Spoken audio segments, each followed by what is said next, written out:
Hello students, welcome back to our YouTube channel education point coaching classes. And आज हम करेंगे directorate of education की worksheet number 9, जो कि क्लास 9th की वर्कशीट है। देखिए, इसमें आपको बताया गया है कि एक जो सिंपल कर्व होता है, a simple closed curve made up of only line segment is called a polygon. एक ऐसा क्लोज्ड कर्व जो सिर्फ और सिर्फ लाइन से मिलके बना होता है उसको पॉलीगन कहा जाता है। फॉर एग्जाम्पल, जैसे आप देख सकते हैं, ये स्ट्रेट लाइंस हैं और ये क्लोज्ड कर्व है, तो इसको बोलेंगे पॉलीगन और इसका नाम होता है ट्राइंगल। ये देखिए, ये सिंपल लाइंस हैं और ये क्लोज्ड कर्व है, इसको बोलेंगे पॉलीगन, जो कि स्क्वायर है। अब आगे इसमें बोला हुआ है polygon can be named based on their number of sides. Polygon जो होता है वो अपनी नंबर ऑफ साइड्स के अकॉर्डिंगली क्या किया जाता है, नेम किया जाता है। अब जैसे इसके अंदर हमारा दिया है polygon with 3 and 4 sides are known as triangle and quadrilaterals respectively. जो 3 साइड के पॉलीगन्स होते हैं वो होते हैं ट्राइंगल, 4 साइड्स वाले क्वाड्रिलेटरल होते हैं।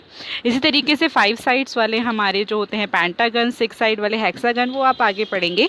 ठीक है, अब देखिए, जैसे इसमें एग्जाम्पल दिया, which of the following are polygon, give reason. आपको बताना है इसमें कौन से पॉलीगन्स हैं और कौन से नहीं है और इसके पीछे रीज़न देना है। As you can see in part A, ये आपकी क्लोज्ड फिगर नहीं है, राइट। पॉलीगन क्या होता है, स्ट्रेट लाइंस की क्लोज फिगर। ये क्लोज फिगर नहीं है, so this is not polygon. आप इसमें रीजन क्या लिख सकते हैं, this is not a close figure. यहाँ पर आप देख सकते हो ये क्लोज फिगर है और ये स्ट्रेट लाइन से मिलके बनी है, ये सारी की सारी स्ट्रेट लाइंस ही हैं, राइट। तो ये क्लोज फिगर है। ठीक है, अब हमें बताना है इसका रीज़न आप क्या देंगे। इसका रीज़न ये होगा that this is closed figure with the line segments, so this is polygon। अगर हम देखें कि भाई ये कौन सा पॉलीगन है, तो हम इसके नंबर ऑफ साइड्स काउंट करेंगे। देखिए 1 2 3 4 5 6 साइड्स वाला होता है हेक्सागन, सो इसका नाम हेक्सागन है। ये नाम नहीं पूछा गया है तो हम उसे नहीं बताएंगे। अब आप देख सकते हो ये एक सर्कल है, लेकिन ये लाइन से मिलके तो नहीं बनाना, ये तो कर्व है। ठीक है, सो ये पॉलीगन नहीं है, this is not a polygon, this is not made up of line segments. यहाँ पर आप देख सकते हो ये तो 2 स्ट्रेट लाइंस है, बट नीचे तो कर्व आ गया ना, सो ये भी पॉलीगन नहीं है। अब इसके नेक्स्ट पार्ट पे देखते हैं। यहाँ पर बोला हुआ है आपको, अब इस पार्ट में आपको बोला हुआ है triangles can be classified based on the length of the sides and type of angles। अब जो ट्राइंगल है वो किस तरीके से क्लासीफाई होते हैं, ट्राइंगल्स हमारे क्लासीफाई होते हैं कि भाई जो हमारी साइड है उसकी वो लेंथ कितनी है साइड्स की, और हमारे टाइप ऑफ एंगल क्या है, इससे हम क्लासीफाई कर सकते हैं कि किस किस टाइप के ट्राइंगल्स दे रखे हैं। जैसे इसमें दिया है name of the side of the triangle, nature of the side of the triangle, कि किस तरीके का जो है नेचर है साइड्स का, मतलब सारी इक्वल है, अनइक्वल हैं, इस तरीके से। नेम ऑफ द ट्राइंगल, उस ट्राइंगल का नाम क्या होता है। Name of nature of the angle of triangle, उसके हिसाब से कैसे क्लासीफाई किया जाता है ट्राइंगल्स को। ठीक है, साइड्स के अकॉर्डिंग हमारे इस बॉक्स के अंदर दिया हुआ है और एंगल्स के अकॉर्डिंग हमारा इस बॉक्स में दिया हुआ है। चलिए स्टार्ट करते हैं। फर्स्ट पार्ट है ऑल साइड्स आर अनइक्वल। भाई जिस ट्राइंगल की सारी साइड्स अनइक्वल हो, मतलब एक साइड आपको 3 दे दी, दूसरी 4 और थर्ड साइड 5 दे दी, तीनों अनइक्वल हो गई, सो ऐसे ट्राइंगल को हम बोलते हैं स्केलेन ट्राइंगल। ठीक है, याद रखना, जिसमें तीनों साइड्स अलग अलग होती हैं वो ट्राइंगल्स होते हैं scalene triangle. Any 2 sides are equal, मतलब कोई भी 2 साइड्स अगर इक्वल हो जाए, जैसे कि ट्राइंगल की 2 साइड्स तो सेम दे रखी है 4 सेंटीमीटर, और एक अनदर साइड है जो कि 5 दे दी, या कोई भी साइड नंबर ऑफ साइड दे दिया आपको, ठीक है, कोई भी लेंथ दे दी, तो वो हमारा हो जाता है आइसोसेलेस ट्राइंगल, जिसमें 2 साइड्स इक्वल होती हैं और एक अनइक्वल होती है। All the sides are equal in length.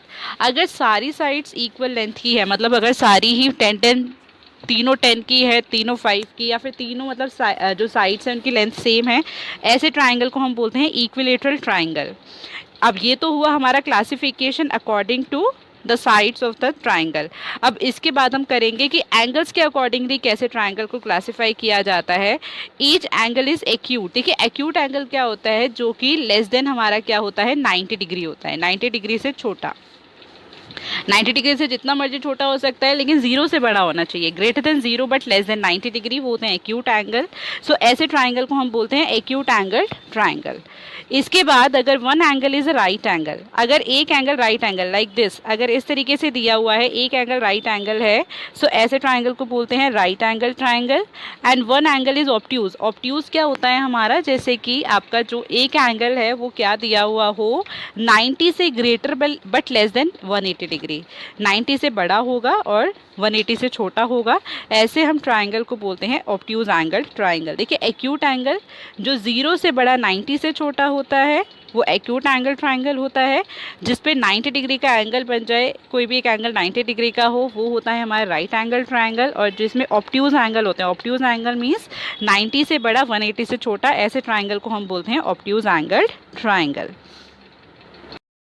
Okay, next question is name each of the following triangles based on the length of the sides and type of angles.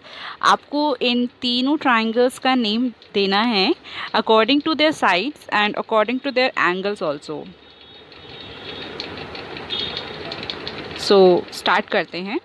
देखिए इसमें first triangle अगर आप देखें according to there sides, इसमें तीनों ही sides हमारी क्या हैं, डिफरेंट हैं।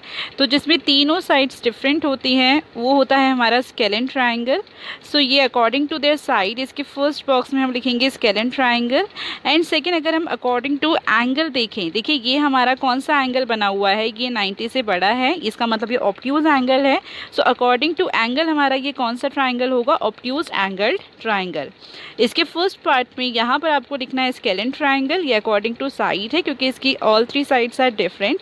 एंड नीचे अकॉर्डिंग टू द एंगल हम यहाँ पे क्या लिखेंगे, obtuse angle triangle. B part में देखो यहाँ राइट एंगल बना हुआ है, इसका मतलब पहले हम चलिए साइड्स के अकॉर्डिंग देखते हैं। यहाँ पे दोनों इक्वल साइड्स हैं ये, ठीक है, इसका मतलब ये हो गया आइसोसेलेस ट्राइंगल। और यहाँ पर ये अकॉर्डिंग टू एंगल अगर हम देखें तो ये राइट एंगल बना हुआ है, तो ये हो जाएगा right angle triangle.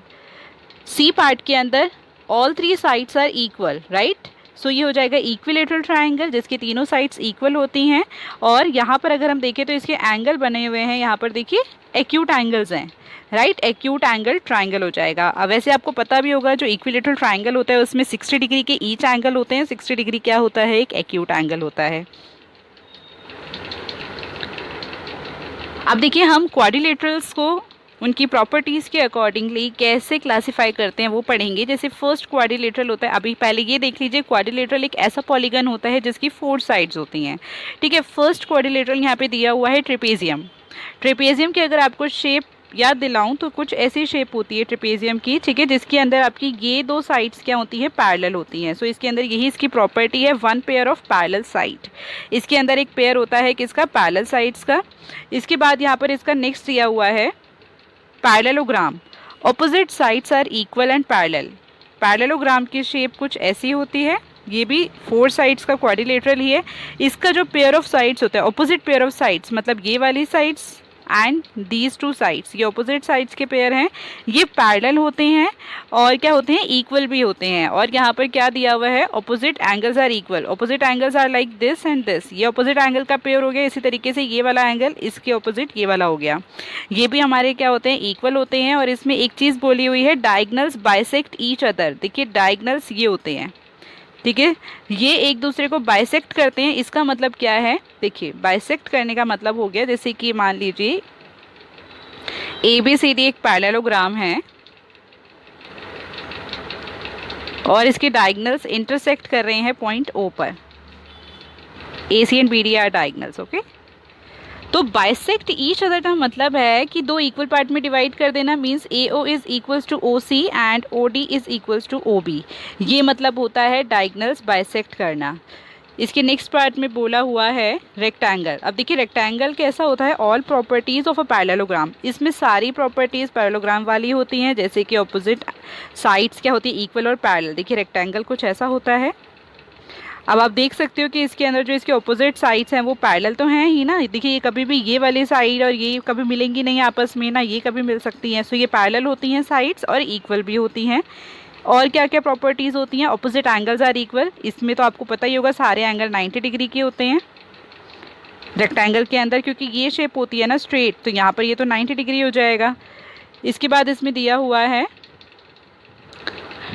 All properties of parallelogram, each angle is right angle and diagonals are equal. जो इसके डायगनल्स हैं वो भी इक्वल होते हैं और बाइसेक्ट भी करते हैं, क्योंकि सारी प्रॉपर्टीज उसकी है पैरेललोग्राम वाली, तो बाइसेक्ट भी करेंगे। It means AO is equals to OC and OB is equals to OD। Next आपको दिया हुआ है रोम्बस। अब रोम्बस क्या होता है, देखिए all properties of a parallelogram. अब इसमें सारी प्रॉपर्टीज होती हैं पैरेललोग्राम वाली, means opposite sides are equal and parallel. Rhombus की मैं आपको शेप बना के दिखा देती हूँ।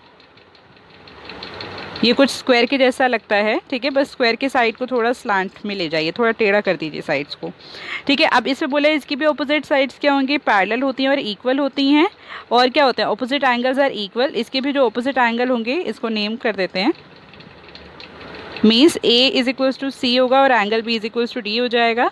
और डायगनल्स क्या करते हैं, बाइसेक्ट करते हैं, means AO is equals to OC and OB is equals to OD। और इसमें नेक्स्ट चीज़ क्या दे रखी है, all sides are of equal length. इसमें क्या होता है कि इसकी जो सारी साइड्स है वो क्या होती हैं भाई, इक्वल लेंथ की होती हैं, क्योंकि रोम्बस स्क्वायर के जैसा है तो इसकी सारी साइड्स क्या होंगी, इक्वल होती हैं।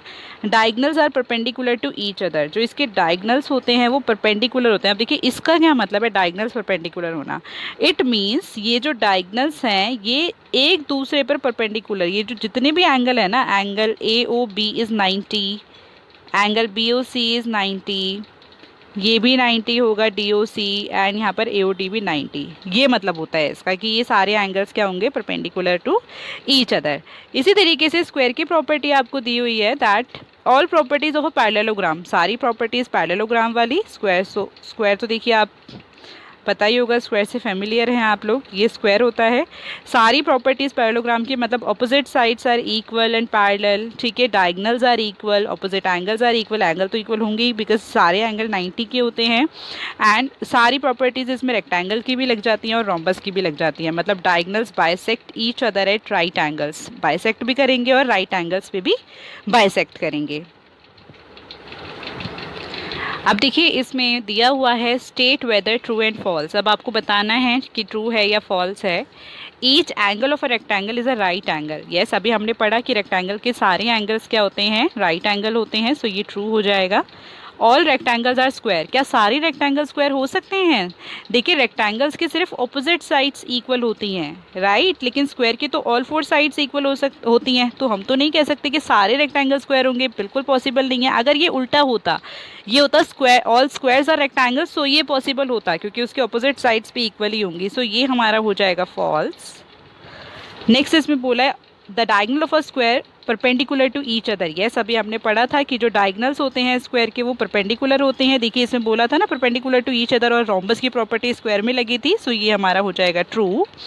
All sides of a parallelogram are equal in length. No, parallelogram के सिर्फ ऑपोजिट साइड इक्वल और पैरेलल होती हैं, सारी साइड्स तो रोम्बस की होती हैं और स्क्वायर की होती हैं, सो ये भी फॉल्स हो जाएगा। All squares are not, next part है all squares are not parallelogram. सभी स्क्वायर पैरेललोग्राम नहीं होते, तो ये हमारा स्टेटमेंट फॉल्स है क्योंकि सारे ही पैरेलल स्क्वायर्स जो होते हैं वो पैरेललोग्राम हो सकते हैं। All rectangles are parallelogram. सभी रेक्टेंगल्स जो हैं वो पैरेललोग्राम हो सकते हैं क्योंकि उनके ऑपोजिट साइड्स इक्वल होती हैं और ऑपोजिट एंगल्स भी इक्वल होते हैं, सो दिस इज ट्रू।